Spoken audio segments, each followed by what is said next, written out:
Василий Петрович Попов – ветеран Великой Отечественной войны. А еще он постоянный телезритель Юргана. В свои 92 года он пристально следит за событиями в родной республике, четко просматривая эфир телеканала. Старается не пропускать ни одной программы. Мне нравится Юрган. Это Юрган у вас помогает, понимаешь, много обширно берет по России, по республике. Много показывает, понимаешь, народ. Вот, весь по предприятиям ходят. Потом очень интересные передачи у вас есть. Очень мне нравится Крик.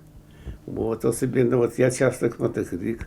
И другие передачи все. Вот у вас молодцы, Юрган, работает лучше, чем другие каналы. Пока наш канал он смотрит через кабельную сеть, хотя у него и есть ресивер для приема цифрового ТВ. Этим летом Василий Петрович стал одним из ветеранов, кому волонтеры помогали настроить телевизор для приема федеральных каналов первого и второго мультиплекса. Качество картинки отличное, отмечает участник Великой Отечественной войны.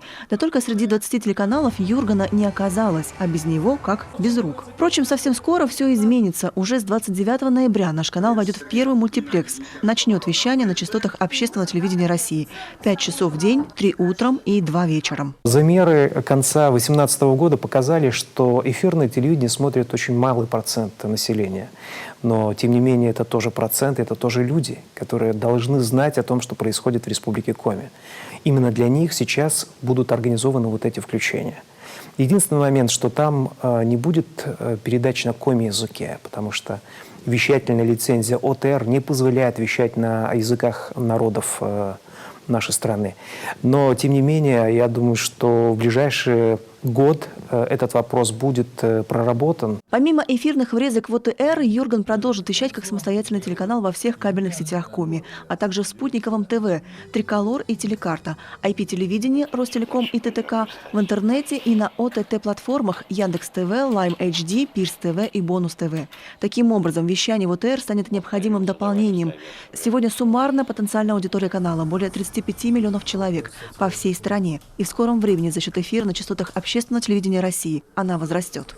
В эфире телепрогноз на осень.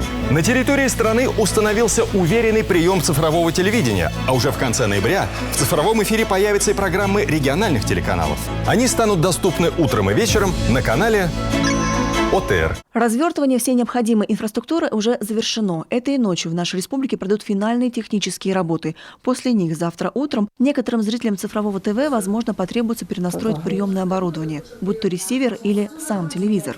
При возникновении любых неполадок просто зайдите в меню телевизора и перенастройте каналы. Хорошего вам телевидения в любую погоду. А спустя всего неделю, с 29 ноября, в эфире ОТР все самое вкусное и интересное, произведенное каналом Юрган. Новостные и развлекательные блоки, аналитические программы и документальные фильмы. Одно лишь исключение – пока только на русском языке. Любовь Лапина, Артем Соколов, Дмитрий Ведерников, телеканал Юрган.